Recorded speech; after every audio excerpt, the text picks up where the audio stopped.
हमारे देश के कुछ कुपड़ इतिहासकारों ने हमारी एनसीईआरटी की किताबों में इतना झूठा इतिहास लिखा जो वैज्ञानिक तौर पर गलत साबित हो चुका है। सोचिए, इनकी किताबों को पढ़कर हमारे देश के बच्चे आईएएस, पीसीएस, जज, वकील और न जाने क्या क्या बन रहे हैं। न जाने हमारी कितनी पीढ़ियां इनकी कुंठित मानसिकता का शिकार हुई होगी। इसका पूरा श्रेय कांग्रेसी सरकारों द्वारा चुने हुए इतिहासकारों को जाता है, जिनको बगैर किसी खास विषयों के समझ के, बगैर किसी खास उपलब्धि के सौंप दिया गया इतिहास लिखने का काम। 1960-70 के दशक में कांग्रेसी सरकारों के समय एनसीईआरटी की किताबें लिखी गई थी। उस दौर में कांग्रेसियों की चहेती रोमिला थापर इतिहासकार बनकर सामने आई थी।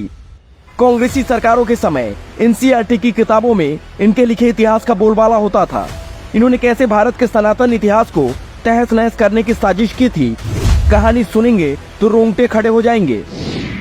रामायण को काल्पनिक बताने वाली थ्योरी की जननी रोमिला थापर, जो खुद कहती है कि उन्हें पुरातत्व विज्ञान समझ नहीं आता है, फिर भी इन्होंने अयोध्या पर रिसर्च कर ये बता दिया कि अयोध्या नाम की किसी नगरी का अस्तित्व ही नहीं था।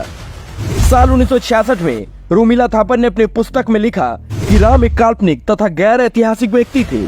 ये वही कांग्रेसी थ्योरी थी जिसके तहत कांग्रेस ने भी कोर्ट में हलफनामा देकर ये कहा था कि राम काल्पनिक है, जबकि बाबरी के नीचे मंदिर का प्रूफ निकालने वाले बीबी लाल, के मोहम्मद जैसे प्रसिद्ध पुरातत्ववेताओं ने रोमिला थापर की इस थ्योरी को गलत साबित कर दिया।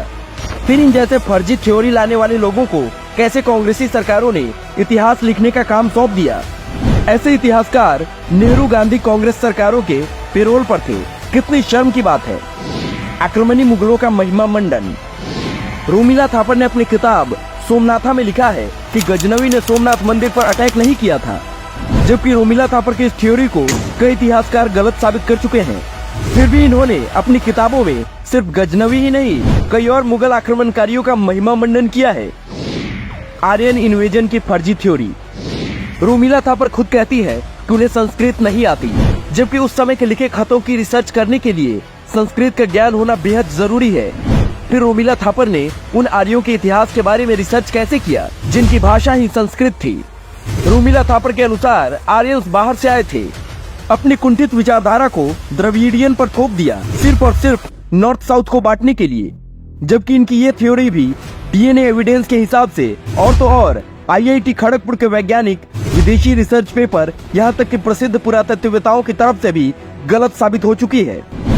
यही नहीं, संस्कृत का ज्ञान न होने के बावजूद रोमिला थापर ने यह पता लगा लिया कि वैदिक काल में विशिष्ट अतिथियों के लिए गोमांस का परोसा जाना सम्मान सूचक माना जाता था, जबकि ऋग्वेद में तो गौ को अघन्या यानी न मारने योग्य कहा गया है। फिर रोमिला जी ने ये भ्रामक थ्योरी क्यों फैलाई? महाभारत के युधिष्ठिर अशोक से प्रेरित। कांग्रेस की सरकारों ने जिस तथाकथित इतिहासकार रोमिला थापर को 2 बार 1992 और 2005 में पद्म पुरस्कार देने की कोशिश की, उनकी ज्ञान का अंदाजा इसी बात से लगा लीजिए कि इनके अनुसार महाभारत की युधिष्ठिर में राजकाज के त्याग की भावना अशोक से प्रेरित थी। सोचिए, वो युधिष्ठिर जो भगवान कृष्ण के साथ महाभारत का युद्ध लड़े थे, वो हजारों दशकों बाद राजा बनने वाले अशोक से प्रेरित थे। ये तो कुछ ऐसी बात हुई जैसे महात्मा गांधी राहुल गांधी से प्रेरित थे, अकबर असदुद्दीन ओवैसी से प्रेरित था।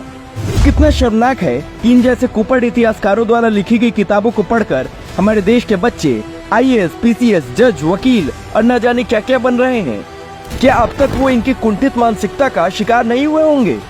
इन्होंने लगभग 3/4 सदी तक पूरे देश और कई पीढ़ियों को मूर्ख बनाया।